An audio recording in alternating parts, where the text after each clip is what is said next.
உம்மை புகழுகிறோம் ஆண்டவரே. உம்மை ஆராதிக்கிறோம், உம்மை ஸ்தோத்தரிக்கிறோம். நீ நல்லவர், நீர் வல்லவர், நீர் வாக்கு மாறாதவர். அப்பா, இன்றைக்கும் எஸ்ரா தீர்க்கதரிசன புஸ்தகம் 7ஆம் அதிகாரத்தின் வாயிலாக நீர் எங்களோடு பேசி கொண்டிருக்கிறபடியால் நன்றி ராஜா. நீங்கள் எல்லாருடைய உள்ளமும் ஆண்டவர் நம்முடைய வார்த்தையை தியானிக்கும் போது கொழுந்து விட்டு எரிகிறது ஆண்டவரே.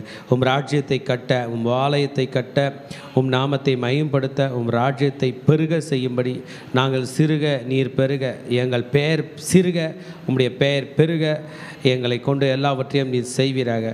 கர்த்தர் நீர் நன்மையான காரியங்கள் செய்ய இடைப்படுங்க. இயேசுவின் ரத்தம் ஜெயம். இயேசுவின் நாமத்தில் ஜெபிக்கிறோம் நல்ல பிதாவே. ஹல்லேலூயா. கர்த்தர் உங்களை அனைவரையும் ஆசீர்வதிப்பாராக. நாம் அனைவரும் தயவுசெய்து உட்கார்ந்து கொள்வோம். இன்றைக்கு எஸ்ரா 7ஆம் அதிகாரத்தை தியானிக்கிறோம். எஸ்ரா 7ஆம் அதிகாரத்தினுடைய ஒரு சின்ன இன்ட்ரோடக்ஷனாக பார்த்துடலாம். இந்த எஸ்ரா ஒரு லேவி குடும்பத்தை சார்ந்தவர். அவர் ஒரு ப்ரீஸ்ட்லி ஃபேமிலியை சார்ந்தவர். இவர் ஒரு ஸ்கிரைபு, எழுதக்கூடியவர், எக்ஸலண்ட் ஸ்கிரைப். அந்த காலத்தில் வேறு எந்த விஷயங்களும் எழுத மாட்டாங்க, பைபிள் மட்டும் தான் எழுதுவாங்க. So he is a scribe. ஆமாம். யூதர்கள் எருசலேமிலிருந்து பாபிலோனுக்கு 3 முறை சிறை பிடிக்கப்பட்டு போனாங்க. 3 முறை, 20 வருஷமாக 3 முறை. நேபுகாத்நேச்சார் என்கிற மன்னன் அவர்களை 3 முறை படையெடுத்து சிறைப்பிடித்து கொண்டு போனான்.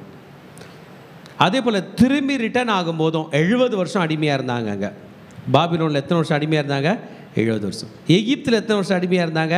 430 வருஷம். மறக்கக்கூடாது. பாபிலோனில் 70 வருஷம் இருந்த பிறகு திரும்பி ரிட்டர்ன் ஆகிறாங்க. இந்த ரிட்டர்ன் ஆகும்போது சில முக்கியமான லீடர்ஸோட பங்கு தான் வர வைக்குது. அதில் முதல்ல ஸ்பிரிச்சுவல் லீடர்ஸ் பார்ப்போம்.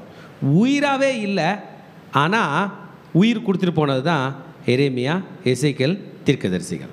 இவங்க உயிராகவே இல்லை, திரும்பி வரல. ஆனால் அவங்க பேசின வார்த்தை, அவங்க கொடுத்த தீர்க்க தரிசனம், அவங்க பண்ண ரெக்கார்டை பிள்ளைங்க படித்து ரிட்டர்ன் ஆகுது. எரேமியா தீர்க்கதரிசி தான் தெளிவாக சொல்லியிருந்தார், 70 வருஷம் கழிச்சு நீங்கள் என்ன பண்ணுவீங்க? திரும்புவீங்க உங்கள் தேசத்துக்கு அப்படின்னு சொல்லிட்டு. இதை தான் தானியேல், சாத்ராக், மேஷாக், ஆபேத்நேகோலாம் ஜெபம் பண்ணிவிட்டு எருசலேமை நோக்கி கதவை திறந்துட்டு ஜெபம் பண்ணுற வேலையெல்லாம் பண்ணிகிட்டே இருந்தாங்க. அந்த ஒரு ரிவைவல் இருந்துகிட்டே இருந்துச்சு. நான் ஆண்டவருடைய ஆலயத்தை கட்ட போவேன், நான் திரும்ப எருசலேம் போவேன் அப்படின்னு. அந்த மாதிரி வரும்பொழுது செருபாபேல் தலைமையில் ஒரு டீம் புறப்பட்டு வருதுங்க. செருபாபேல் தலைமையில், இந்த செருபாபேல் தலைமையில் ஒரு டீம் வருது. அதுதான் முதல் சாப்டரில் நம்ம படிக்கிறோம். அந்த ராஜா, கோரேஸ் ராஜா, அவர் ஒரு கட்டளை போட்டு எல்லாரையும் ரிட்டர்ன் பண்ண வைக்கிறார். செருபாபேல் கூட்டு வர்றார். இது செகண்ட் வேவ் வருது. செகண்ட் வேவோட லீடர். ஆனால் அவங்க கிளம்பி ஸ்டார்ட் பண்ணி 70 வருஷம் சிறையிருப்பு முடிச்சுட்டு திரும்பி வந்துட்டாங்களே, 60 வருஷம் ஆகுது. ஒன்றும் ஆலயமும் கட்டலை, அலங்கமும் கட்டலை. அது வீடு கட்டிட்டு குடி இருக்குது, கடத்தெரு வச்சுக்கிட்டு மார்க்கெட் பண்ணு. இப்போ எஸ்ரா வர போகிறாப்புல. எஸ்ரா வேற போகிறாங்க. மார்க்கெட் பிளேஸ் லீடர் கிடையாது, நம்மள மாதிரி பிஸ்னஸ் மேன் கிடையாது. அவர் ஊழியக்கார், ஆண்டவருடைய வேதத்தை தியானிக்கிற மனுஷன். இவருக்கு அர்த்த சாஸ்திரா, ராஜா பேர் மறந்துடாதீங்க. இவ்வளோ நேரம் படித்தது கோரேஸ் ராஜா. கோரேஸ் ராஜா கால பிறகு தரியு ராஜா. எல்லா ராஜாங்களும் இவங்களுக்கு ஃபேவர் தான். ஏன் கேளுங்களா, டாப் மோஸ்ட் பொசிஷனில் யூதர்கள் தான் இருப்பாங்க. அவங்க சும்மா மேலே வந்துட மாட்டாங்க, நல்லவங்களாக மேலே வந்திருப்பாங்க. அதனால் ராஜாக்களுடைய உள்ளம் அவர்களை நம்பும். அப்போ இப்போ அர்த்தசாஸ்திர ராஜாவோட பீரியட் வந்துச்சு. அர்த்தசாஸ்திர ராஜாவுக்குள்ளே ஒரு மைண்டில் ஒரு தாட்டு, இன்றைக்கி அவர் கொடுக்குற லெட்டரில் நம்மளால் படிக்க முடியும். நாங்கள் எங்கள் பிள்ளைங்கள்லாம் ஊழியம் பண்ணுறோம், வேலை பண்ணுறோம், நாங்கள் ராஜாக்களாக இருக்கிறோம், இந்த கடவுளால் எங்கள் மேலே எந்த கோபமும் வராதபடி எஸ்ராவை நான் தான் அனுப்புகிறேன், அதனால் அவர் கேட்குறதெல்லாம் கொடுங்கன்னு எல்லா மாகாணத்துள்ள கவர்னருக்கும் லெட்டர் கொடுத்துருப்பாப்புல. எல்லாருக்குமே எவ்வளோ எண்ணெய் கேட்குறாரு, எவ்வளோ கோதுமை கேட்குறாரு, என்னென்ன கேட்குறாரு கொடுங்க, உப்பு கூட கொடுங்க, தடை பண்ணாதீங்க, அந்த கடவுளோட கோபம் ஒருபோதும் என் மேலேயும் என் பிள்ளைங்க மேலேயும் வரக்கூடாதுன்னு இப்படி ஒரு லெட்டர் கொடுப்பாப்புல. இப்போ அந்த லெட்டரோடு தான் எஸ்ரா வரப்போகிறார். ஆமென். எஸ்ரா வாழ்ந்திருந்த பாபிலோனுக்கும் கவனிங்க, எஸ்ரா வரப்போகிற அவருடைய சொந்த நாடு, தாய் நாடு அப்படி வச்சுக்கலாம். இப்போ அவருடைய எந்த பிரஜை தெரியுமா? அவர் பாபிலோனிய சிட்டிசன். எஸ்ரா பாபிலோனிய சிட்டிசன், தாய் நாடுக்கு வருகிறார். அவருடைய ஆண்டவருடைய ஆலயத்தை பார்க்க வர்றார். ஆனால் அவர் எந்த சிட்டிசன்னு? பாபிலோன்காரன். பாபிலோன மொழியும் தெரியும், ஹீப்ரு மொழியும் படிச்சுக்கிட்டார். இப்போ ரிட்டர்ன் ஆக போகிறாருங்க. முதல் மாதம் 1 தேதி கிளம்புனாராம். கவனிங்க, 5ஆம் மாதம் 1ஆம் தேதி சேர்ந்தாராம். எவ்வளோ பெரிய பயணம் பாருங்கள். எப்போ துவங்கினாரா? 1ஆம் மாதம் 1ஆம் தேதி துவங்கினார். 5ஆம் மாதம் 1ஆம் தேதி வந்து சேர்ந்தார். நம்ம ஜனங்க போல் முதல் மாதம் 1ஆம் தேதி சர்ச்சுக்கு வந்தாங்களே, அதோடு அடுத்த வருஷம் 1ஆம் தேதி வருவாங்க. அவ்வளோ நாள் பிரயாணப்பட்டு வந்து கொண்டிருக்கிறாங்க. அவங்கள நம்ம எஸ்ரா மாதிரி வச்சுக்கலான்னு நான் நினைக்கிறேன். முதல் மாதம் 1ஆம் தேதி கிளம்புனார். ஆமேன். 1500 கிலோமீட்டரா. ஆக்சுவலாக பார்க்க போனால் 500 மைல் தான், ஒரு 800 கிலோமீட்டர் கிட்ட இருக்க வேண்டிய தூரம் தான். ஆனால் ஐபிராத்து நதி திடன் கொண்டு ஓடுது. அதனால் ஐபிராத்து நதியை சுற்றிட்டு வரணும் அவங்க. அதனால் 1500 கிலோமீட்டரு நடந்து வருகிறான். நீங்கள நானும் போய் சேருமானே தெரியாது. நடந்து வருகிறான். எல்லா பொருள்களோடு வருகிறான். ஒரு பெரிய டீமோடு வருகிறான். ஆமேன். இதாங்க எஸ்ரா புஸ்தகத்தோட விஷயம். எஸ்ரா என்கிற ஒரு பிப்ளிக்கல் ஹீரோ. இவங்களாம் பைபிளில் உள்ள ஹீரோஸ். பைபிள் ஹீரோவில் உங்களுக்கு எந்த ஹீரோ ரொம்ப பிடிக்கும்? ஆல் இன் ஆல் எப்போதும் எவர் லாஸ்டிங் ஹீரோ ஜீசஸ் தான். அடுத்தது யார் சொல்லலாம்? தாவீது, மோசே. எஸ்ராவும் ஒரு லீடர். எஸ்ராவுக்கு பேர் வந்து he was called as the second Moses, 2வது மோசே. அந்த மாதிரி 2வது மோசே. 2வது சாலமோனோ சொல்லலாம். ஐ மீன் 2வது ஜோஷுவானோ சொல்லலாம். 2வது வேவ். இது ஒரு அருமையான ஒரு புஸ்தகம். அர்த்தசாஸ்திராவோட காலத்தில் எஸ்ராவுக்கு அர்த்தசாஸ்திராவோட ஃபேவர் இருந்துச்சு. அதாவது தன்னோட ஆசையை சட்டமாக மாற்றிட்டார். அர்த்தசாஸ்திரா ராஜா கையில் போய் ஆசையை சொல்லி ராஜா கட்டளை கொடுத்தாருன்னா இப்போ அது என்ன ஆயிடுச்சு? லா ஆயிடுச்சு. அது சட்டம் ஆயிடுச்சு, செய்யப்பட வேண்டும். எஸ்ரா ஒன்று ஆசைப்பட்டு ஆலயம் கட்டல, எங்கள் ராஜா சொல்லி கட்டுறேன் அப்படி ஆக்கிட்டார். சூப்பரில். இப்போ யார் போட்டிருக்குது? அர்த்தம் எல்லா கவர்னர் எல்லாருக்கையும் சொல்லி it is an government document. It is a degree with granted permission. அதில் ராஜா நீங்கள் கும்பிட்ற கடவுள் வேறு, இதுனா இந்த கடவுளுக்கு நீங்கள் கும்பிட்றீங்க அப்படின்னு ஜனங்க கேள்வி கேட்டால், இல்லை அந்த சாமியோட கோபம் எனக்கு வேணாம், அதனால் நான் ஏராளமாக கொடுக்குறேன் அப்படின்னு சொல்லுகிறேன். Hallelujah. It was an granted permission providing all the resources. வேண்டியதெல்லாம் கொடு அப்படி நம்மளை பார்த்து இந்த பாஸ்டரை நான் தான் அமிச்சேன், 1 ஏக்கர் லேண்டு கொடுத்து கட்டுறதுக்கு எல்லாம் கொடுனா நான் சந்தோஷமாக போயிடுவேன். அப்படி தருவார்னு விசுவாசிக்கிறேன். எத்தனை பேர் விசுவாசிக்கிறீங்க? ஹல்லேலூயா. நேற்றுக்கு ஓஎம்ஆரில் உள்ள லேண்டு வேலையை விசாரித்தோம். அப்போ ஹவுஸ் ஓனர் ஐயா இருந்தார். என் கூட 2 பிரதர்ஸ் நின்னாங்க. அதில் ஒரு பிரதர் டக்குன்னு கை தூக்கி சொன்னார், ஓஎம்ஆரில் லேண்டு வாங்குறதுக்கு நான் 50,000 தரேன் அப்படின்னார். அதை பார்த்து இன்னொரு பிரதர் நான் தரேன் அப்படின்னார். அப்போ ஹவுஸ் ஓனர் நின்றுட்டு இருந்தார். நான் சொன்னேன், சார் உங்கள் வீடை எங்கள் ஆலயங்கண்ண கட்ட கொடுத்துருக்கீங்க, நீங்கள் தான் சார் இந்த ஆலயத்தோட இன்சார்ஜே, அதனால் நாங்கள் லேண்டு வாங்குறதுக்கு அந்த லேண்ட் பர்ச்சேசிங் கமிட்டி சேர்பர்சனை நீங்கள் இருக்கிறீங்கன்னா, ஓஎஸ் நான் இருந்து உங்களுக்கு சர்ச்சுக்கு கட்ட லேண்டு வாங்கி தரேன்றார். என்ன பண்ணுவீங்க? அடுத்த வாரம் வாங்க நம்ம ஒருத்தரை பார்க்கலான்டார். ரசிக்கப்படாத ஒரு மனுஷன். அவர் ரொம்ப சந்தோஷமாயிட்டார். ஆலயத்தில் நின்று ஜெபம் பண்ணும்போது அவர் வந்து கை குப்பி நிற்கிறார் ஹவுஸ் ஓனர். என்ன பண்ணலாம்? அப்படி தான் அர்த்தசாஸ்திராவோட உள்ளத்தை கர்த்தர் ஏவினார். Hallelujah. With all the provided resources this empowered Ezra. நேற்றுக்கு நாங்கள் போனோம் இல்லைங்களா, அந்த 2 பிரதர் சொன்னது என்னை என்பவர் பண்ணுது, எனக்கு ஒரு பவர் கொடுத்தா மாதிரி இருக்கு. ஹல்லேலூயா. ஆமாம். ஸோ ஆண்டவர் வந்து இதை கொடுக்குறார். இந்த எஸ்ரா பற்றி நம்ம படிக்கணும்னா, இவர் ஆரோனுடைய வழியில் தோன்றினவர். ஆமென். ஆரோன் யாருங்க? மோசேயோட அண்ணன். ஓகே. ஆசிரிய ஊழியம் யார் கையில் கொடுத்தார்? ஆண்டவர் ஆரோன் கையில் கொடுத்தார். ஸோ இந்த ஃபேமிலி மறந்துடக்கூடாது. அப்போ ஃபேமிலி ரொம்ப முக்கியம். நீங்கள் ஊழியம் செஞ்சீங்கன்னா உங்கள் பிள்ளைங்க என்ன பண்ணணும் சொல்லுங்கள்? ஊழியம் பண்ணணும். அந்த தம்பி கீபோர்டு வாசிக்கிறானே அவன் யார்? யாரோ ஒருத்தன் இல்லை, அவங்க மம்மி ஏற்கனவே ஊழியம் பண்ணுறாங்க, அவங்க பையன். இப்போ நான் ஊழியத்துக்கு வந்தேன், நான் யாரோ கிடையாது, எங்கள் அம்மா ஏற்கனவே ஊழியம் பண்ணாங்க, நான் வரேன். அப்படி தான் இது ஃபேமிலி. அல்லேலூயா. நம்ம ஃபேமிலியிலேருந்து ஒருவர் கூட ஊழியத்தை விட்டு போகக்கூடாது. வேறு இடத்துல இருக்கிறவர் ஆட் ஆன் தான் பண்ணப்படணும், விடக்கூடாது. தம்பி வந்து இங்கே உட்காந்துருக்கிறாரு, சும்மா உட்காந்துல, அவங்க அம்மா ஆல்ரெடி ஊழியம் பண்ணாங்க. இவர் உட்காந்துருக்காருன்னா இவர் சும்மா உட்காரல, அவங்க அம்மா ஆல்ரெடி உட்காந்து பண்ணியிருக்காங்க. இவங்க உட்காந்துருக்காங்க, பாஸ்டம்மா உட்காந்துருக்காங்கன்னா சும்மா இல்லை, அவங்க அப்பா ஆல்ரெடி ஊழியம் பண்ணார். இளம் தலைமுறைகள் நீங்களாம் வரீங்க, நீங்கள் செய்வீங்க, உங்கள் பிள்ளைகள் செய்வார்கள். அல்லேலூயா. சொல்லுங்கள், நான் ஆரோன் என்றால் என் வம்சத்தில் எஸ்ராக்கள் எழும்புவார்கள். அல்லேலூயா. ஆமாம். அர்த்தசாஸ்திர ராஜாவோட 7வது வருட ஆண்டிலே கிளம்பி இந்த எஸ்ரா அவர்கள், ஹி வாஸ் அன் அத்தாரிட்டேட்டிவ் லீவைட். அதாவது ஊழியக்காரங்க பவர்ஃபுல்லாக இருக்க மாட்டாங்க, மார்க்கெட் பிளேஸ் லீடர்ஸ் தான் பவர்ஃபுல்லாக இருப்பாங்க. இது எஸ்ராவே பவர்ஃபுல். ராஜா டைரெக்டாக இவர் சொல்கிறத கேட்பார். அப்போ இன்னைய டெக்னாலஜி இருந்தால் ராஜா கையில் டெய்லி எஸ்ரா ஃபோனில் பேசுகிற அளவுக்கு ராஜாவோட பர்சனல் ஃபோன் நம்பர் எஸ்ரா கையில் இருந்திருக்கும். அவ்வளோ பெரிய பவர்ஃபுல்லான person. He had gratitude toward God. என் ஆண்டவருக்காக நான் எதையாச்சும் செய்வேன். இன்றைக்கி நீங்கள் எத்தனை பேர் என் ஆண்டருக்காக ஏதாச்சும் செய்வேன்ற எண்ணத்தோட இங்கே உட்காந்துக்கிறீங்க? ஏன் கை தூக்க மாட்டீங்க? என் ஆண்டருக்காக நான் ஏதாச்சும் செய்வேன். ஏதாச்சும் செய்வேன்றதை விட என்னை விட என் பலத்தோட அதிகமாக செய்வேன். ஹல்லேலூயா. இவரோட வேலை என்னன்னா, அங்கே கவர்மெண்ட்டில் ஒர்க் பண்ணிகிட்டு இருக்கும்போதே he dedicated himself to study the word of God. நம்ம கையில் உள்ள பைபிள் வந்து சாதாரண விஷயம் இல்லைங்க. இந்த பைபிள் நம்ம கையில் வர்றதுக்கு லட்சக்கணக்கான பேரோட உழைப்பு இருக்கிறது, உயிர் போயிருக்கு. ஹல்லேலூயா. இந்த பைபிள் அழிக்க சாத்தா எத்தனையோ திட்டம் போட்டிருக்கான். பைபிளே ஃபுல்லாக அழிஞ்சிருச்சு. பைபிள் வந்து ஒரு பழைய புஸ்தகமே இல்லைங்க, இதை மோசே எழுதுனதே இல்லைங்கன்னு சொல்கிற அளவுக்குலாம் பழையசெல்லாம் பைபிளை பார்க்கும் போதெல்லாம் எரிக்கிறது தொழிலாய் பல பேர் வச்சுருந்தாங்க. ரோமர்கள் கூட வச்சுருந்தாங்க. எருசலேம் ஆலயத்தை கொளுத்திட்டான் அதோட உள்ள லைப்ரரியோடனா பைபிள் அழிஞ்சிருச்சின்னு நினச்சாங்க. ஆனால் இவன் எரிக்கிறதுக்கு முன்னாடியே யோவான் ஸ்நானகன் காலத்திலே இயேசுக்கு முன்னாடியே கும்ராம் குகைகளில் ஆண்டருடைய ஆலயத்தினுடைய சுருள்கள் எல்லாம் ஒரு மண் சிலிண்டர் வடிவத்தில் உருவாக்கப்பட்டு சுருள்கள்லாம் உள்ளே போட்டு பத்திரப்படுத்தி உள்ளே வச்சுட்டாங்க. எப்போ தெரியுமா கிடச்சிச்சு? இப்போ கிடச்சிச்சு. 2000 வருஷம் கழிச்சு கிடச்சிச்சு. ஹல்லேலூயா. சும்மா இல்லைங்க, அதில் ஒரு ஜனம் உயிராக இல்லை, அவங்க வம்சம் உயிராக இல்லை, எல்லாரும் செத்துட்டாங்க அந்த சண்டையில். ஆனால் அந்த வேதத்தை காப்பாற்றி நம்ம கொடுத்தாங்க. இந்த பைபிள் இல்லைன்னா நம்ம நிலை என்ன ஆயிருக்கும் பாருங்கள். எஸ்ராக்கு தெரியும், எங்கள் மோசே எழுதின வேதம் எங்கள் ஆண்டவர் சீனாய் மலையில் கொடுத்தது, அது ஒரு சுருள் எங்கே கிடச்சிருச்சு? அவருக்கு பாபிலோனில் கிடச்சிச்சு. he dedicated himself to study. திருச்சபை, இன்றைக்கு நீ எதை படித்து கொண்டிருக்கிறாய்? What are you expertising today? இன்றைக்கி எக்ஸ்பர்டைஸ் எது? எதில் நீங்கள் அதிகமாக எக்ஸ்பர்டைஸ் இருக்கீங்க? ஹல்லேலூயா. காலையில் 9 மணி ஆச்சுன்னு வைங்களேன், நான் உங்களுக்கு சொல்கிறேன் கேளுங்க. 9 o'clock ஆச்சுன்னா மார்னிங் டிவோஷன் டைமு.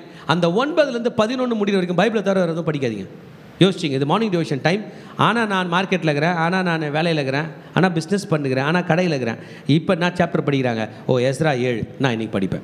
அதுதான் படித்து கொண்டு you need to expertise you sir. நீங்கள் ஏதாவது கர்த்தருக்கு சாதிக்கணும்னு நினச்சிங்கன்னா, நீங்கள் லைஃப்பில் முன்னுக்கு வரணும்னு நினச்சிங்கன்னா, you need to study the word of God. ஆண்டவருடைய வார்த்தையை அதிகமாக படிக்க வேண்டும். Hallelujah. You need to obey the word of God. படிக்கிறது மட்டும் இல்லை, நம்ம கீழ்ப்படிக்கணும். நம்ம கீழ்ப்படிந்து நம்ம பிள்ளைங்க பார்க்கணும். ஆமென். நிறைய நேரத்தில் என்ன தெரியுமா ஆகிடும்? நம்ம கீழ்ப்படியாததை நம்ம பிள்ளைங்க பார்த்துருவாங்க. நம்ம பொய் சொல்கிறத நம்ம பிள்ளைங்க பார்த்துருவாங்க. நம்ம தப்பு பண்ணுறதை நம்ம பிள்ளைங்க பார்த்துருவாங்க. நம்ம பாவம் பண்ணுறதை நம்ம பிள்ளைங்க பார்த்துருவாங்க. லாஸ்ட்டில் என்ன தெரியுமா ஆகிடும்? அவங்க நமக்கு மேலே போயிடுவாங்க. இது எஸ்ரா விஷயத்தில் அப்படி இல்லை. நான் கீழ்ப்படிவேன், என் வம்சம் கீழ்ப்படியும். ஹல்லேலூயா. he studied, he obeyed, then he teach, he taught. எல்லாருக்கும் ஆண்டவருடைய வார்த்தையை சொல்லி தருவாங்க. என்ன கேட்டிங்கன்னா, இது ஒரு பொற்காலம் நான் சொல்லுவேன். கஷ்ட காலம் தான், ஆனால் பொற்காலம். ஏன் தெரியுமா? ஆகாய் தீர்க்கதரிசி இருக்கிறார், சகரியா தீர்க்கதரிசி இருக்கிறார், மல்கியா தீர்க்கதரிசி இருக்கிறார், எஸ்ரா இருக்கார், செருபாபேல் இருக்கிறார், யோசுவா இருக்கார். எக்ஸலண்ட்டான டீம். இன்னைக்கு நம்ம தான் அந்த எக்ஸலண்ட்டான டீம்.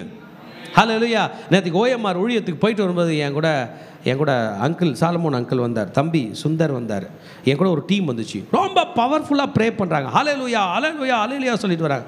ரொம்ப சந்தோஷமாக இருந்துச்சுங்க. we need to have a powerful team with us. ஹல்லேலூயா. ஆலயம் கட்டியே தீர்வேன் என்று சொல்கிற ஒரு அணி. ஆளாளுக்கு இன்ஃப்ளூயன்ஸ் யூஸ் பண்ணுறாங்க. செருபாபேல் ஒரு சைடு இன்ஃப்ளூயன்ஸ் யூஸ் பண்ண போகிறார், ஜோஷுவா ஒரு சைடு ப்ரே பண்ணிட்டு லீட் பண்ண போகிறார், எஸ்ரா ஒரு ஆண்டவருக்கு பயந்த மனுஷன் கர்த்தருடைய ஆலயத்தை கட்டி தீர்ப்பேன் என்று சொல்ல போகிறார்.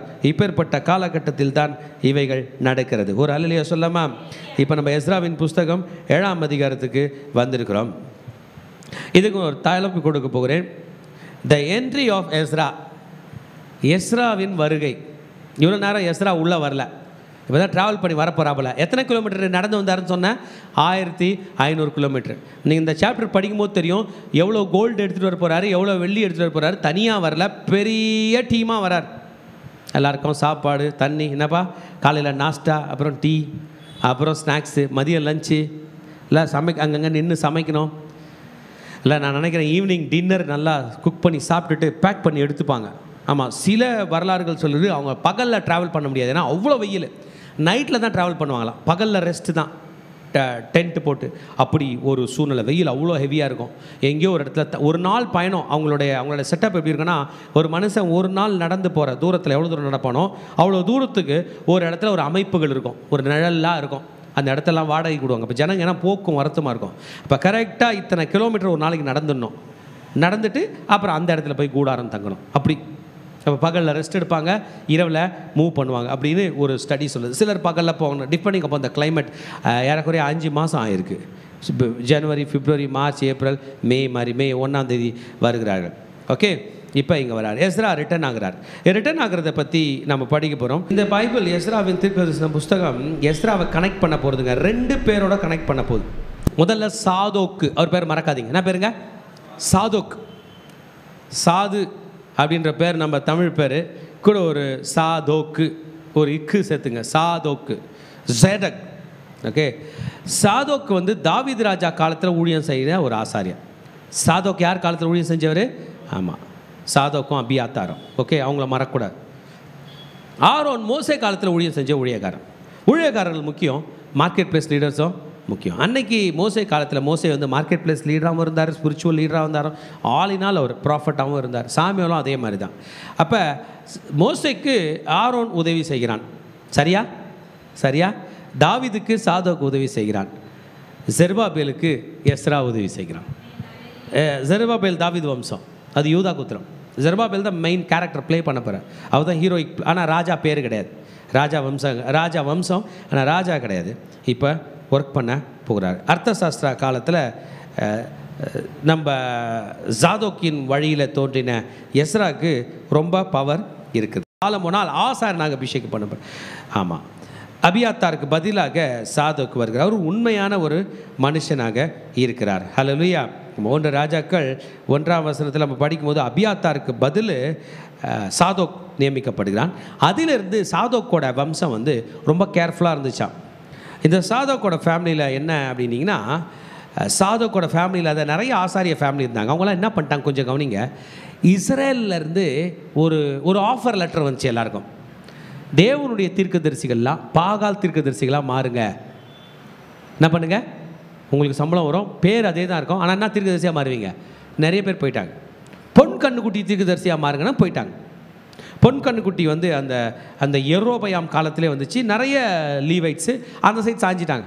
ஆனால் கர்த்தருக்கு பதில் இதே தானே பண்ண போகிறோன்னு இதை ட்ரெடிஷன்லாம் கொண்டு போய் கொடுத்தான். அப்படி மாறிட்டாங்க.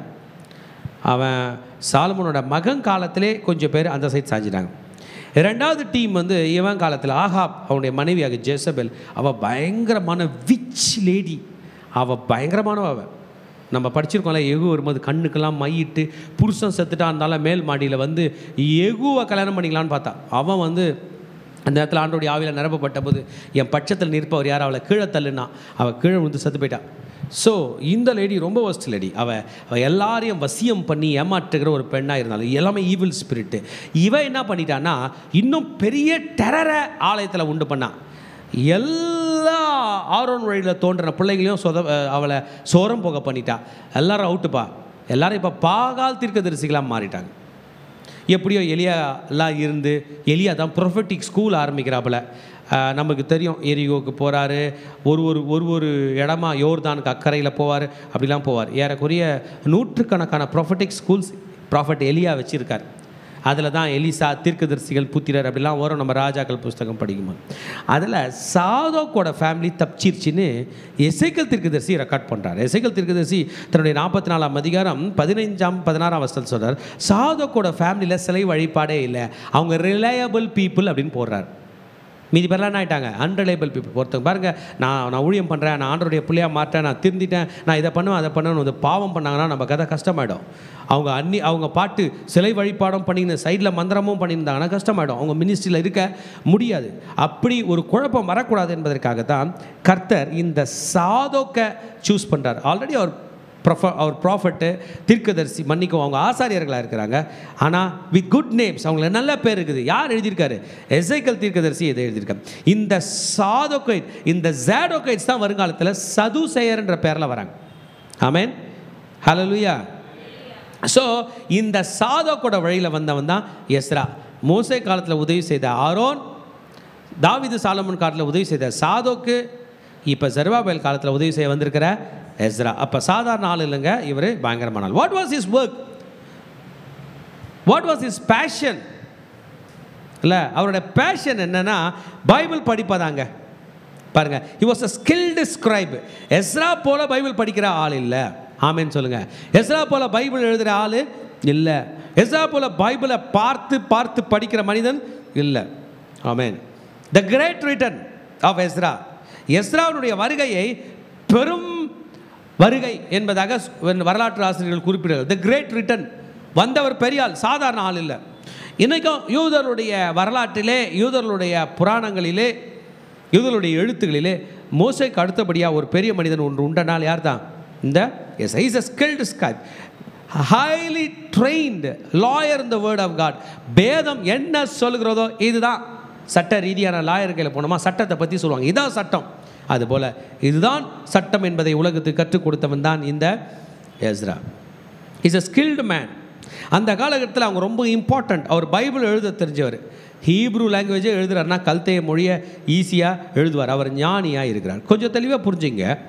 அவங்களுடைய டியூட்டியை நான் சொல்கிறேன், எனக்கு ஒன்று தோணுது, அவங்க டியூட்டியை நம்ம எடுத்துக்கலாம். எஸ்ரா ஒரு வேலை செஞ்சார்னா அந்த வேலையை நானும் செய்யணும்னு எத்தனை பேர் ஆசைப்படுறீங்க? எஸ்ராவே செஞ்சிட்டாருப்பா. நம்பர் 1 கவனிங்க, to preserve the word of God, ஆண்டவருடைய வார்த்தையை பாதுகாத்தல். ஆமென். அப்போ நம்ம யோசிக்கலாம், எங்கள் வீட்டில் பைபிள் நல்லா தானே இருக்குது, பைபிள் நல்லா தான் இருக்குது, பைபிளோட பேச்சு எடுபடுதா? அதான் ப்ரிசர்வ். இன்றைக்கி காலையில் உங்கள் வீட்டில் எந்த பேச்சு எடுபடுச்சு? கணவன் சொல்கிறார் நான் சொல்கிறது தான் நடக்கணும், மனைவி சொல்கிறாங்க ஏய் நான் சொல்கிறது தான் நடக்கணும், சின்ன குழந்தை அழுது அடம் பிடிச்சி அது வார்த்தையை நிலைநிறுத்தது. தெளிவாக புரிஞ்சுங்க, we are here to preserve the word of God. சொல்லுங்க பார்க்கலாம். நான் இன்றைக்கு என் குடும்பத்தில் கர்த்தருடைய வார்த்தையை பத்திரப்படுத்த போகிறேன். சொல்லுங்க பார்க்கலாம். இன்றைக்கு என் குடும்பத்தில் கர்த்தருடைய வார்த்தையை பத்திரப்படுத்துவேன். இப்போ வீட்டுக்கு போனதும் கர்த்தருடைய வார்த்தையை பத்திரப்படுத்த வேண்டும். ரெண்டாவது to teach the word of God. Ezra முதல்ல பத்திரப்படுத்தினார், ரெண்டாவது என்ன பண்ணார்? போதிக்கிறது. எந்த அளவுக்கு போதிச்சார்னா அர்த்த சாஸ்திர ராஜாவுக்கே போதிச்சிட்டாருப்பா நம்ம எஸ்ரா. அதனால தான் அர்த்த சாஸ்திர ராஜாவே லெட்டர் கொடுத்துட்டாரு, ஓ ஆலயம் கட்டணுமா எடுத்துகிட்டு போய் எஸ்ரா. ஆமென். The third one is interpretation or administer the word of God. வேண்டிய நேரத்தில் ஆண்டவர் வார்த்தையை கொடுப்பது. உங்களுக்கு ஒரு தேவை இருக்குதுன்னு வைங்களேன், கவனிங்களேன். இப்போ உங்களுக்கு ஒரு தேவை இருக்குது. இந்த தேவைக்கு இப்போ உங்களுக்கு ஒரு 1000 ரூபாய் தேவைன்னு வைங்களேன். இந்த 1000 ரூபாய் என்கிட்ட கேட்குறீங்க, பாஸ்டர் ஒரு 1000 ரூபாய் கொடுங்க, இந்த 1000 ரூபாய் அப்படின்னு நான் கொடுத்தேன்னா நான் என்ன அட்மினிஸ்ட் பண்ணுறேன் உங்களுக்கு? நான் உண்மையில் ஒரு ஊழியக்காரனாக தான் நான் சொல்லணும், நீ ப்ரே பண்ணுப்பா ஆண்டவர் கையில் ஃபஸ்ட்டு என்ன பண்ணு, ப்ரே பண்ணு. நான் கொடுத்தேன்னா உனக்கு கடனாக தருவேன், அவர் கொடுத்தாருன்னா எப்படி தருவார்? உன்னை ஆசீர்வாதமாக தருவார். உனக்கு ஒன்று வேணும்னா ஆண்டவர் கையில் கேளு அப்படின்னு. This is the right administration of the word of God. உடம்பு சரியில்லைன்னா என்ன பண்ணோம்? ஃபஸ்ட்டு ப்ரே பண்ணோம். வேலை இல்லைன்னா என்ன பண்ணோம்? ப்ரே பண்ணோம். இதெல்லாம் யார் சொல்லி தருவா? எஸ்ரா தான்.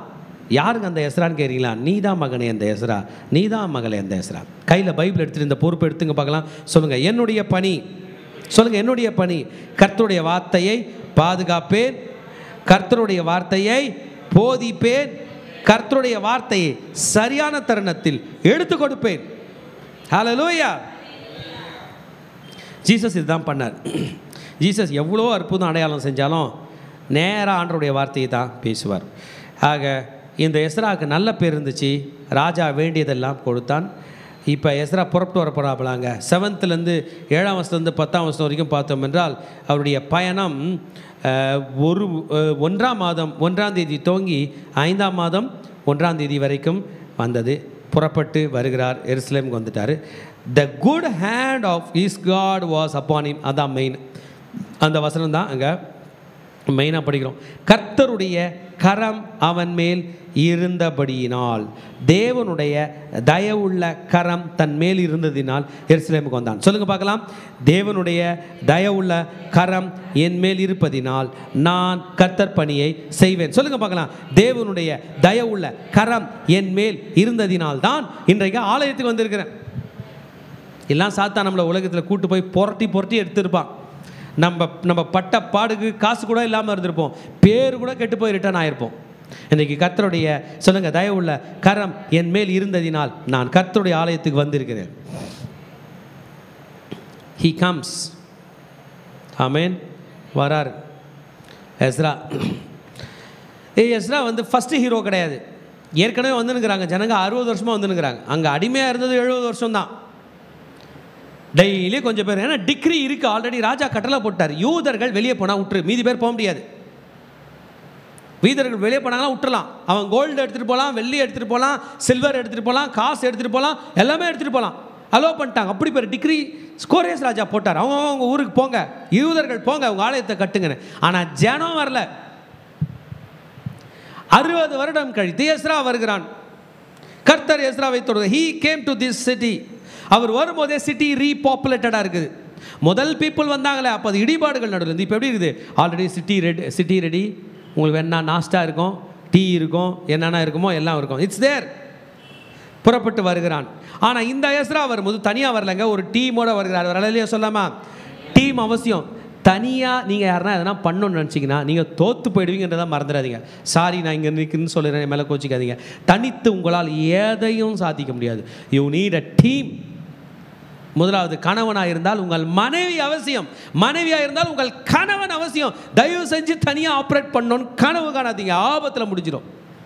அதுக்கப்புறம் உங்கள் பிள்ளைகள் அவசியம். அதன் பிறகு உங்கள் ஆவிக்குரிய பிள்ளைகள் அவசியம். You need a team. தனியாக இருக்கிற பிள்ளைங்க எனக்கு கல்யாணம் வேணான்னு சொல்லாதீங்க, உங்கள் மினிஸ்ட்ரியே சக்ஸஸ்ஃபுல்லாக இருக்காது. You need your wife. ஆமேன். நான் ஆமேன் சொல்ல மாட்டீங்க. You need a team. டீமாக வராருங்க, ரொம்ப எக்ஸலண்ட்டான டீம். 3 பணிக்காக தான் வந்தார். கர்த்தருடைய வார்த்தையை பாதுகாத்துட்டாரு, கர்த்தருடைய வார்த்தையை போதிக்க போகிறார். சரியான தருணத்தில் ஆண்டவருடைய வார்த்தையை சொல்ல போகிறாருங்க. ஆமேன். இதுதான் எஸ்ராவோட பணி. இவர் கர்த்தருடைய வேதத்தில் கற்று தேர்ந்தவர்னு 10th verse சொல்கிறார். கர்த்தருடைய வேதத்தை ஆராயவும் அதன்படி செய்யவும் நீதி நியாயங்களை உபதேசிக்கவும் எஸ்ரா தன் இருதயத்தை பக்குவப்படுத்தி இருந்தான். இதயத்தில் கை வைங்க பார்க்கலாம். என்னுடைய இதயம், சொல்லுங்கப்பா, என்னுடைய இதயம் இன்றிலிருந்து கர்த்தருடைய கட்டளைகளையும் நீதி நியாயங்களையும் உபதேசிக்கவும் பக்குவப்படுத்திக் கொள்கிறேன். பக்குவப்படுவதாக திரும்பி சொல்லுங்க. என்னுடைய இதயம் கர்த்தருடைய கட்டளைகளையும் நீதி நியாயங்களையும் உபதேசங்களையும் போதிப்பதற்கு பக்குவப்படுகிறது. என்னத்துக்கு பக்குவம் சொல்லுவாங்க? நைஸாக பேசி. ஒரு அம்மா சொல்லிட்டு இருந்தாங்க, எங்கள் மருமக அவங்க குழந்தைக்கு நைஸாக பேசி சாப்பாடு ஊட்டிடுவா. வா, இது நல்லா இருக்கேன். இந்த பிரதர் நைஸாக பேசி பிஸ்னஸ் பண்ணுவார், கரெக்டாக பேசுவார். அதுபோல் எஸ்ரா கர்த்தருடைய இருதயத்தை பக்குவப்பட்டிருந்தான் அவர் வேதத்தை குறித்த அந்த விஷயத்தில். ஹல்லேலூயா. இப்போ எஸ்ரா வரும்போது, எஸ்ரா நீ என்னப்பா, நீ ஒரு ஸ்கிரைபு, நீ ஒரு எழுத்தாளன், நீ என்ன பண்ணிட போகிற அப்படின்னா, இல்லைங்க, எஸ்ரா கையில் பைபிள் மட்டும் இல்லை, உலகத்தே ஆண்ட அர்த்த சாஸ்திர மன்னன் கையில் அவன் எழுதி கொடுத்த லெட்டரும் கையில் இருந்தது. ஹல்லேலூயா. It was address to Ezra. யாராவது ஒரு பெரிய கவர்னரோ வந்து நின்று இது என்ன அப்படின்னு கேட்டால், எஸ்ராக்காக ராஜா சமாதானம் உண்டாவதாக என்று எழுத்தின மடல் இருந்தது. சமாதானம் என்று உலகத்தில் யாருமே சொல்லிக்க மாட்டாங்களாம், யூதர்கள் மட்டும்தான் ஒருத்தர் பார்க்கும்போது சொல்லுவாங்க. அந்த வார்த்தை பேர் என்ன பேர்? ஷாலோம். அந்த பேரை தான் அர்த்த சாஸ்திரா எழுதியிருக்கார். ஃபஸ்ட்டே என்ன தான் ஷாலோம் போட்டிருக்கார். நான் நினைக்கிறேன் எல்லா கவர்னரும் கற்றுன்னு இருப்பாங்க, நம்ம சர்ச்சில் சொல்கிற மாதிரி என்ன சொல்லியிருப்பாங்க, மாற்றி ஷாலோம் சொல்லியிருப்பார் போல். நம்முடைய இதுதான் மெயின் விஷயம். லெட்டரோட சப்ஜெக்ட் படிங்க. நம்முடைய 13ஆம் வசனம், நம்முடைய ராஜ்யத்தில் இருக்கிற இஸ்ரவேல் படிங்கம்மா. இஸ்ரவேல் ஜனத்திலும் அதன் ஆசாரியரிலும் லேவியரிலும் உன்னோடு கூட எருசலேமுக்கு போக மனப்பூர்வமாக இருக்கிற யாவரும் படிங்களேன் போகலாம் என்று நம்மாலே உத்தரவாகிறது. படிக்கிறீங்களா? 14th verse. நீ உன் கையில் இருக்கிற உன் தேவனுடைய நியாய பிரமாணத்தின்படி யூதாவையும் ராஜாவும் அவருடைய மந்திரிமாரும் எருசலேமில் வாசம் பண்ணுகிற இஸ்ரவேலின் தேவனுக்கு மனப்பூர்வமாய் கொடுத்த வெள்ளியையும் பொன்னையும் பாபிலோன் சீமை எங்கும் உனக்கு கிடைக்கும் எல்லா வெள்ளியையும் பொன்னையும் உன்னுடைய ஜனமும் ஆசாரியரும் எருசலேம் உள்ள தங்கள் தேவனுடைய ஆலயத்துக்கென்று மன உற்சாகமாய் கொடுக்கும் காணிக்கைகளையும் நீ கொண்டு போகும். நீ ராஜாவினாலும் அவருடைய 7 மந்திரிமாராலும் அனுப்பப்படுகிறார். அப்போ அன்னைக்கு ராஜாவோட ப்ராவின்ஸில் உள்ள மக்களுக்கெல்லாம் லெட்டர் கொடுக்கும்போது ஒரு சைன் மட்டும் இல்லை, எத்தனை சைன் தேவைப்படுது? 7 சைன். அப்போ 7 மந்திரிமார்களும் அவருடைய அட்மினிஸ்ட்ரேஷன் ஃபோர்ஸ் ஃபுல்லாகவே, அட்மினிஸ்ட்ரேஷன் டீம் முழுவதுமே லெட்டர் கொடுக்குது. இப்போ எஸ்ரா எதனாலும் எடுத்துகிட்டு போகலாம். ஆமென். இந்த லெட்டர்னுடைய நகல் சிசி காப்பி கையில் இருக்குது, எல்லா கவர்னர்ஸ்க்கும் கொடுக்கப்படுகிறது. நீ அதை ஆகையால் அந்த திரவியத்தால் நீ தாமதமின்றி படிங்க காளைகளையும் ஆட்டுக்கடாக்களையும் ஆட்டுக்குட்டிகளையும் அவளுக்கு போஜன பலிகளையும் பான பலிகளையும் வாங்கி அவைகளை எருசலேமில் உள்ள உங்கள் தேவனுடைய ஆலயத்தின் பலிபீடத்தின் மேல் செலுத்துவார். ஆமாம், ஏன்னா இது எல்லாமே இப்போ சொத்து ஃபுல்லாகவே பாபிலோன் தான் ஆயிடுச்சு. எல்லா டிபார்ட்மெண்ட்டும் பாபிலோன் தான் ஆயிடுச்சு. எல்லா டிபார்ட்மெண்ட்டுக்கும் இந்த ஒரே ஒரு லெட்டர் போதும். யார் கையிலேருந்து வருது? ராஜா கையிலேருந்து. எத்தனை மந்திரிகள்? 7 மந்திரிகளுடைய சைன். மொத்தம் அட்மினிஸ்ட்ரேட்டிவ் டீமே சைன் போட்டு கொடுக்குறது. மீதியான வெள்ளியையும் பொன்னையும் கொண்டு செய்ய வேண்டியது என்னவென்று உனக்கு முன் சகோதரருக்கும் நலமாய் தோன்றுகிறது அது உங்கள் தேவனுடைய சித்தத்தின்படியே செய்யும். மீந்தா கூட யூஸ் பண்ணிக்க, இல்லைனா மீந்ததை என்ன பண்ணோம்? ரிட்டர்ன் பண்ணோம். மீந்ததை யூஸ் பண்ணிக்கணும். உன் தேவனுடைய ஆலயத்துக்கு என்று உனக்கு கொடுக்கப்பட்ட பனிமூட்டுகள் இந்த எருசலேம் தேவனுடைய சந்நிதியில் ஒப்புவிக்க கடவை. உங்கள் ஆலயத்துக்கு காணிக்கையாக கொடு. பின்னும் வேண்டியதை ராஜாவின் கஜனாவிலும் இருந்தும் கொடுப்பாயாக. எடுத்துக்கலாம். நதிக்கு அப்புறத்தில் இப்போ ஒரு கஜானாந்தெல்லாம் வேண்டியதெல்லாம் வாங்கிட்டார். எல்லாத்தையும் எடுத்துகிட்டு எத்தனை கிலோமீட்டர் வந்திருக்காரு? 1500 கிலோமீட்டர் கிட்ட வந்துட்டார். வந்துட்ட பிறகு யோர்தான் நதியை கடக்கிறார். கடந்து எருசலேம் ஆலயத்தை கட்டும்போது இப்பொழுது குறைவு ஏற்பட்டாலும் கஜான்சிகளுக்கு ஆர்டர், லோக்கல் கவர்னர்ஸ் இருப்பாங்கல்ல அவங்களுக்கு ஆர்டர். அர்த்தசாஸ்திர ராஜா சொல்லுவது என்னவென்றால் 21ஆம் வசனம், தேவனுடைய நியாயப்பிரமாணத்தை போதிக்கும் வேத பரானாகிய எஸ்ரா என்னும் ஆசாரியன் 100 தாளந்து வெள்ளி, ஆற்றுக்கள கோதுமை, திராட்சரசம், எல்லாவற்றையும் வேண்டிய உப்பையும் தாமதமில்லாமல் கொடு. இம்மிடியேட்டாக உன் கையில் எமர்ஜென்சி வச்சுக்கிறதோட என்ன பண்ணு என்று கொடுக்கிறார். பரலோகத்தின் தேவனுடைய கற்பனையின்படியே ஏது தேவையாயிருக்கும் அதுவெல்லாம் பரலோகத்தின் தேவனுடைய ஆலயத்துக்கு ஜாக்கிரதையாய் செலுத்தும்படவும் வேண்டும். ராஜாவும் அவர் குமாரரும் ஆளும் ராஜ்யத்தின் மேல் கடும் கோபம் வருவானேன். இதாங்க மெயின் பாயிண்ட்டு. ராஜா நீங்கள் ராஜா கொடுத்தீங்க, இல்லை நான் அந்த கடவுளுக்கு பயப்படுறேன், நான் அந்த ஆலயத்தை கட்டலைன்னா கர்த்தர் என் மேலே கோபப்படுவார். ஹல்லேலூயா. இப்போ என்கிட்ட கேட்டிங்கன்னா எஸ்ரா மட்டும் நம்மள மாதிரி கிறிஸ்டியனாக இருந்தார்னா அர்த்தசாஸ்திர ராஜாவுக்கு ஞானஸ்தானம் கொடுத்துட்ருப்பார். கர்த்தராக இயேசு கிறிஸ்து விசுவாசி அப்போ நீயும் வீட்டாரும் அவ்வளோ தூரம் லெட்டர் எழுதுறாப்புல. அப்போ நான் எஸ்ரா அர்த்தசாஸ்திர ராஜாவை ரட்சிப்புக்குள்ளே வழி நடத்தினார். ஆமேன். கொடு, எல்லாத்தையும் கொடு. ஆமேன். இப்போ பாருங்கள் டீம். ஹல்லேலூயா. கை எப்படி வச்சுங்க? டீம் சொல்ல மாட்டீங்களே? டீம் தனியாக இருக்காதீங்க. உங்கள் சீஷர்கள் எங்கே? உங்கள் மக்கள் எங்கே? டீம் பாருங்க. ஆசாரியர் யாருங்க? அப்புறம் அப்புறம் அப்புறம் அப்புறம் நிதனீமியர், அப்புறம் பணிவிடைக்காரர். போதும், 6 பேர். அப்போ ஒரு காரில் மினிமம் எத்தனை பேர் ஊழியத்துக்கு போனோம் சொல்லுங்க? நம்ம 8 பேர் போகிறோம். இங்கே எத்தனை பேர் மினிமம் ஃபிக்ஸ் பண்ணியிருக்காரு? 6 பேர். ஒரு ஆசாரியன், ஒரு லேவியன், ஒரு பாடகன், ஒரு வாசல் காக்கிறவன், ஒரு நிதனீமியர், தேவனுடைய ஆலயத்தின் பணிவிடைக்காரர். சரி, நான் ஒன்று எக்ஸ்பிளைன் பண்ணுறேன். ஆசாரியர் பாஸ்டர்னு வச்சுப்போம். இல்லை பாஸ்டர் போகாத நேரத்தில் செல் லீடர்னு வச்சுப்போம். அடுத்தது அவங்களுக்கு சப்போர்ட் பண்ணுற முழு நேரம் ஊழியம் செய்கிற லேவியர். ஆசாரியரும் லேவியரும் ஃபுல் டைம் ஒர்க்கர்ஸ். ஆமேன். முழு நேரம் ஒர்க்கர் 2 பேர் ஆயிடுச்சா? அப்புறம் ஒரு பாடகர், சிங்கர். வாசல் காக்கிறவர் அவர் தான் மோட்ரு போடுறது, சேர் அரேஞ்ச் பண்ணுறது, பூட்டுறது. இல்லை யார்? வாசல் காக்கிறவர், கேர்ஃபுல்லாக திரும்பி பண்ணுறது. அப்புறம் இந்த நிதனீமியர்ன்றது யாருன்னு நான் உங்களுக்கு இப்போ சொல்கிறேன். இந்த நிதனீமியர்ன்றவங்க லேவியர்களுக்கு ஹெல்ப் பண்ணுற ஒரு டீமாங்க. நிதனீமியர் they help Levites in the temple service. ஆலயத்தில் வேலை செய்யும் போது இவங்க ஹெல்ப் பண்ணுவாங்க. இப்போ ஆலயத்தை கழுவணும், உதாரணத்துக்கு ஆலயத்தில் உள்ள பலிபீடத்தை கழுவணும்னு வைங்களேன். தண்ணி சீலோவாம் நதியிலேருந்து தண்ணி, சீலோவிலேருந்து தண்ணி கொண்டு வராங்கன்னு வைங்களேன். ஒரு லேவியன் போய் தூக்கிட்டு வர முடியாது. அவர் எங்கன்னா மீட்டிங் நடத்திட்டு இருப்பார். ஆசாரியனும் வெளியே போக முடியாது. அப்போ தான் நிதனீமியர் வருவாங்க. அவங்க தண்ணி தூக்கிட்டு வருவாங்க, விறகு எடுத்துகிட்டு வருவாங்க, வேஸ்ட்டை கிளியர் பண்ணுவாங்க. ஆலயம் ப்ரெமிசஸ்குள்ளே வெளியில் உள்ள ஹெல்ப்லாம் பண்ணது யார்? நிதனீமியர். கொண்டு வந்து தண்ணியை வாசலில் கொடுத்தாங்க. ஆனால் வாசல்லேருந்து எடுத்து யூஸ் பண்ணுது. அப்போ நிதனீமியர் இல்லாமல் என்ன பண்ணல? எஸ்ரா வரல. அவர் வரும்போது டீமோட வர. அவருக்கு தெரியும், நான் வந்துட்டேன், என்ன கட்ட போகிறேன்? ஆலயம் கட்ட போகிறேன். வெளியிலேருந்து தண்ணி வரணும்னா நிதனீமியர் தூக்கிட்டு வந்து உள்ளே தருவான். ஆனால் உள்ளே இருக்கிற ஆலயத்தை செப்பனிடுறது யார் வேலை? ஆசாரியனுடைய வேலை. ஜனங்களுக்கு வேதத்தை போரிக்கிறது யார் வேலை? லேவியருடைய வேலை என்று நிதனீமியர். ஆமேன். எஸ்ரா 8:20 இதை பற்றி சொல்லியிருக்கிறேன்.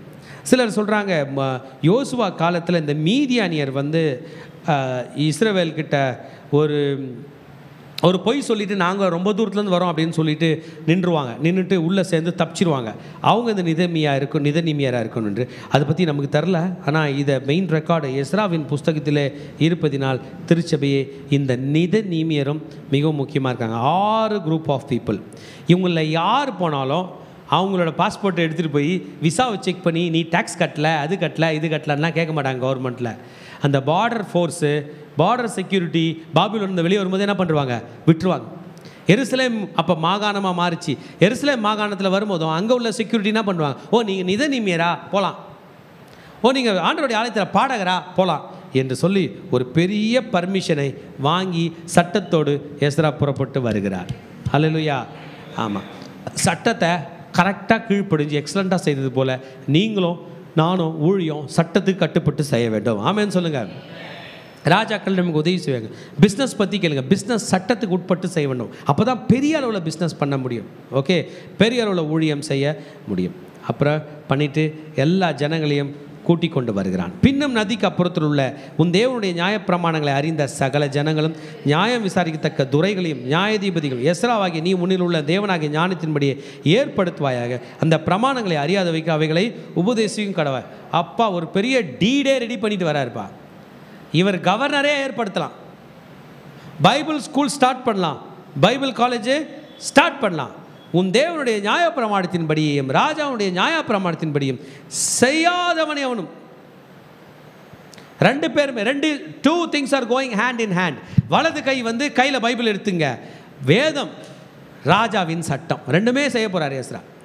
ஆண்டவருடைய வார்த்தையை மீறினாலும் நான் உன்னை தண்டிப்பேன், என் கட்டளை மீறினாலும் உன்னை தண்டிப்பேன் என்று பொதுமக்களுக்கு கட்டளை கொடுத்து அவங்க என்னென்னலாம் தண்டனை வருமா, மரணம் வரும், இல்லை தேசத்துக்கு புறம்பாக்குவாங்க, இல்லை அபராதம் செலுத்த வைப்பாங்க, இல்லை காவலில் அனுப்புவாங்க, கீழ்ப்படிய வேண்டும் என்கிற சட்டத்தை பெற்றுக்கொண்டு எஸ்ரா புறப்பட்டு வருகிறான். அவனுடைய வேலை என்ன பாருங்க, கர்த்தருடைய ஆலயத்தை அலங்கரிக்க. அல்லேலூயா. கர்த்தருடைய ஆலயத்தை கட்ட என்று சொல்லி கர்த்தருக்கு ஸ்தோத்திரம் என்கிற பெயரை போட்டு இந்த ராஜா எழுதி அனுப்புகிறான். ஹல்லேலூயா. எஸ்ரா தன் படையோடு தன் மக்களோடு கர்த்தருடைய கரம் தன் மேல் இருப்பதினால் திடன் கொண்டு தலைவரை கூடி வரும்போது சேர்த்து கொண்டு கர்த்தர் பணியை துவங்குகிறான். ஹல்லேலூயா.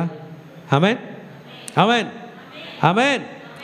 தி கிரேட் ரிட்டர்ன் ஆஃப் எஸ்ரா. என் செய்தியை கேட்டுக்கொண்டுக்கிற மகனே மகளே, நம்ம ஏஞ்சி நிற்க போகிறோம். நீதான் மகனே அந்த எஸ்ரா, நீதான் மகளே அந்த Ezra. This is the great return of God. நீ கர்த்தர் உடைய ஆலயத்தை கட்ட வேண்டும் என்பது ஆண்டவருடைய சித்தமாக இருக்குது. ஒவ்வொரு மனுஷனும் தான் வாழ்நாளில் எதை சாதிக்கணும்னு நினைக்கிறீங்களோ இல்லையோ எனக்கு தெரில, நீங்கள் கர்த்தருக்காக அவர் ஆலயத்தை கட்ட வேண்டும். உங்கள் மூலிமா ஒரு ஆலயமாவது கட்டப்பட வேண்டும், உங்கள் மூலிமா ஒரு திருச்சபையாவது நிறுவப்பட வேண்டும், உங்கள் மூலியமாக ஒரு ஆத்மாவது ரட்சிக்கப்பட வேண்டும். இந்த எஸ்ராவை போல அழைப்பு எனக்கு வேண்டும் என்று நீங்கள் அர்ப்பணிப்பீர்கள் என்றால் எஸ்ராவை ஆசீர்வதித்த தேவன் உங்களை அழைப்பார். அவர் பெருகட்டும், நாம் சிறுகட்டும். அவர் ராஜ்யம் பெருகட்டும், நம் ராஜ்யம் சிறுகட்டும். வாங்க திருச்சபையை நாம் கர்த்தருக்கு அர்ப்பணிப்போம். நம்முடைய வாழ்க்கை தேவனுடைய கரங்களில் நம்ம ஒப்பு கொடுப்போம். இந்த காலவேளையில் கர்த்தர் நம்ம ஒவ்வொருவரோடு கூட பேசியிருக்கிறார். Let's commit our life into the hands of our God this morning.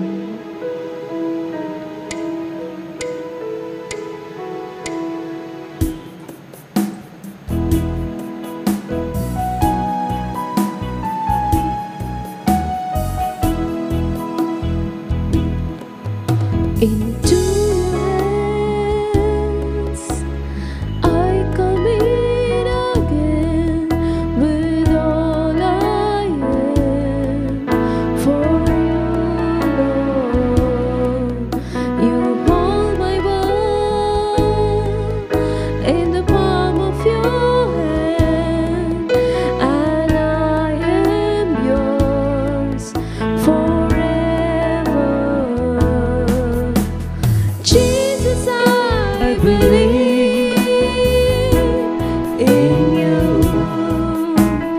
Jesus, I belong to you. You're the reason that I live. You're the reason that I sing. Jesus, I believe in you. Jesus, I belong to you. You're the reason that I live. You're the reason that I sing. With all I am. எங்கள் அன்பின் தகப்பனே, இந்த Ezra 7ஆம் அதிகாரம் மூலமாக தேவனாகிய கர்த்தர் எங்கள் ஒவ்வொருவரோடு கூட நீர் பேசினதற்காக உமக்கு நன்றி செலுத்துகிறோம். எங்களுடைய ஆத்துமாக்களை உயிர்ப்பித்ததுக்காக நன்றி செலுத்துகிறோம். இதோ இந்த வேளையில் பரிசுத்த ஆவியானவர் எங்கள் ஒவ்வொருவரோடு கூட நீர் இடைப்படுவீராக. எஸ்ரா 7ஆம் அதிகாரம் 10ஆம் வசனம். கர்த்தருடைய வேதத்தை ஆராயவும் அதின்படி செய்யவும் இஸ்ரவேலிலே கட்டளைகளையும் நீதி நியாயங்களையும் உபதேசிக்கவும் எஸ்ரா தன் இருதயத்தை பக்குவப்படுத்தி இருந்தான். Ezra prepared his heart. இன்றைக்கு இந்த கால வேளையில் கர்த்தருடைய வார்த்தையை கேட்டுக்கொண்டிருக்கிற அருமையான பிள்ளைகளே, ஆலயத்துக்கு வந்திருக்கிற பிள்ளைகளே அல்லது ஆன்லைனில் பார்த்து கொண்டிருக்கிற பிள்ளைகளே, லெட்ஸ் ப்ரிப்பேர் அவர் ஹார்ட். நம்ம இருக்கிற நிலையிலேருந்து நம்ம ஒரு ஸ்டெப் முன்னாடி வந்துடலாம். முன்னாடி வந்து இதோ ஆண்டவரே, என்னுடைய இருதயத்தை இன்றைக்கு நான் பக்குவப்படுத்துகிறேன். உம்முடைய வார்த்தைகளை ஆராய பக்குவப்படுத்துகிறேன். உம்முடைய வார்த்தையின்படி செய்ய பக்குவப்படுத்துகிறேன். இதோ எங்கள் தேவனாகிய கர்த்தரே, உம்முடைய வார்த்தைகளின்படி உபதேசிக்க என்னுடைய இருதயத்தை பக்குவப்படுத்துகிறேன். என்னுடைய வாழ்க்கையை உம்முடைய கரங்களில் ஒப்பு கொடுக்கிறேன். தேவஜனமே, கர்த்தருடைய வருகை வெகு சமீபம். அவனுடைய கிரியைக்கு தக்கதான பலன் என்னோடு கூட வருகிறது என்று ஆண்டவர் சொல்லி இருக்கிறாரே. நம்முடைய இருதயத்தை பக்குவப்படுத்தி இந்த கடைசி காலத்துல கர்த்தருக்காக எழும்பலாமா? Let's raise up our God. Let's raise up for our God. Let's raise up for our God. நம்ம ஒரு holy generation. நாம் ஒரு பரிசுத்த சந்ததியாக எழும்பலாம். இந்த முழு உலகமும் பாழாக கிடக்கிறது. இந்த முழு உலகமும் பொல்யூட்டா இருக்கு. இந்த முழு உலகமும் பாவத்துல இருக்கிறது. ஆனால் நாம் ஒரு பரிசுத்த சந்ததியாக நம்முடைய இருதயத்தை பக்குவப்படுத்தி நம்மையும் நம்முடைய குடும்பத்தையும் ஆண்டவர் பக்கமாக திருப்புவதற்கு இன்றைக்கு நம்ம ஒரு பொருத்தனை எடுக்கலாமா? எங்கள் தேவனாகிய கர்த்தரே, இதோ எங்களுடைய வாழ்க்கையை உம்முடைய கரங்களில் ஒப்பு கொடுக்கிறோம் அப்பா. என்னுடைய நினைவுகளை உம்முடைய கரங்களில் ஒப்பு கொடுக்கிறோம். எங்க சிந்தைகளை உம்முடைய கரங்களில் ஒப்பு கொடுக்கிறோம். எங்க இருதயங்களை ஒப்பு கொடுக்கிறோம். எங்க சொல், செயல், நடை, உடை, பாவனை அனைத்தையும் உம்முடைய கரங்களில் ஒப்பு கொடுக்கிறோம். ஆண்டவரே, எங்களை பக்குவப்படுத்துங்க, எங்களை பக்குவப்படுத்துங்க, எங்களை பக்குவப்படுத்துங்க அப்பா. எங்களுடைய சுயம் எங்களுக்கு மேலே எழும்பும் போது எங்கள் பரிசுத்த ஆவியானவர் நீர் எங்களை ஆளுகை செய்வீராக. Let's give our life to our God. Let's commit everything to our God. இந்த உலகத்துல ஆண்டவர் தன்னுடைய மனவாட்டியை தேடித்தான் வரப்போகிறார். அவருக்கு நம்முடைய வாழ்க்கையை ஒப்பு கொடுக்கலாமா? அவரை நோக்கி நம்ம ஜெபிக்கலாமா? இது உங்களுக்காக கொடுக்கப்படுகிற தனிப்பட்ட ஜெபத்தின் நேரம். ஆண்டவர்கிட்ட நம்ம ஜெபிக்கலாம். ஓஷதர பலதியா கரபல பதர பலதியா ஷபரதியா கரபலமா. எங்க இருதயத்தை பக்குவப்படுத்துங்கப்பா. நான் உம்முடைய பிள்ளையாக வாழ என்ன பக்குவப்படுத்துங்கப்பா. நான் உம்முடைய ஆலயமாக வாழ பக்குவப்படுத்துங்கப்பா. ஓரிதனரபா கரபல பதர பலதியா ஷந்தரி கரபல பதரபா. உம்முடைய வார்த்தையின்படி நடக்க என்னை பக்குவப்படுத்துங்க. உம்முடைய வார்த்தையை உபதேசிக்க என்னை பக்குவப்படுத்துங்க. உம்முடைய வார்த்தையை மற்றவர்களுக்கு போதிக்க என்னுடைய நிலையை அப்பா நீங்க ஸ்திரப்படுத்துங்கப்பா. யாரோ என்ன பின் பாயிண்ட் பண்ணி நீ ஒழுங்கா நீ கேட்காதபடிக்கு நான் உண்மையிலே உம்முடைய வேதத்தின் வார்த்தைகளின்படி நடக்க அப்பா எனக்கு உதவி செய்யுங்க. எனக்கு உதவி செய்யுங்க. உம்முடைய கட்டளைகளை உம்முடைய நீதி நியாயங்களின்படி நடக்க என் ஆண்டவரே எனக்கு உதவி செய்யுங்கப்பா. Let's walk with Jesus. Let's walk with Jesus. Let every day எந்த நாளும் எந்த சூழ்நிலையிலும் நம்ம ஆண்டவரோடு கூட நடக்க இன்றைக்கு நம்ம வாழ்க்கையை அவருடைய கரங்களில் ஒப்பு கொடுக்கலாம். I walk with you wherever you go, through tears and joy. I'll trust in you.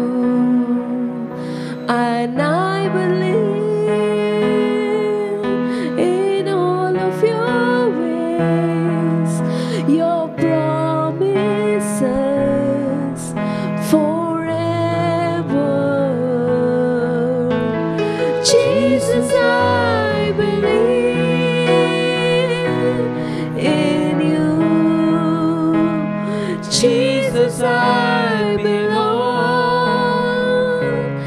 to you. You're the reason that I live. You're the reason that I sing. Jesus, I believe. Jesus, I belong to you. You're the reason that I live. You're the reason that I sing with all. எங்கள் ஆண்டவரே, எங்களுடைய எல்லாவற்றையும் உம்முடைய பாதத்தில் வைக்கிறோம். எங்களுடைய பலனை, எங்களுடைய ஆயுசு நாட்களை, எங்க ஞானத்தை, எங்களுடைய திறமைகளை, எங்க வாழ்க்கை, எங்க குடும்பத்தை, எங்க சந்ததிகளை உம்முடைய பாதத்தின் கீழே வைக்கிறோம். உங்க பாதத்தின் கீழே வைக்கிறோம்.